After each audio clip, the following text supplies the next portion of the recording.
Hi, my name is ATP. I'm the energy currency of the cell.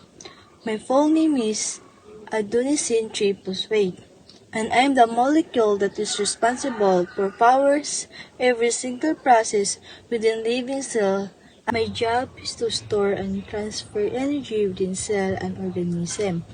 When I break down, I'm excellent energy storage molecule to use currency due to the phosphate groups linked by phosphodiester bonds. In agriculture, I'm the energy that helps outcrops grow like banana, rice, or corn.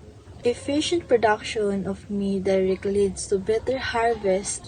So remember, I'm ATP, that energy molecule that keeps life going, both in your body and in the fields where your food is grown.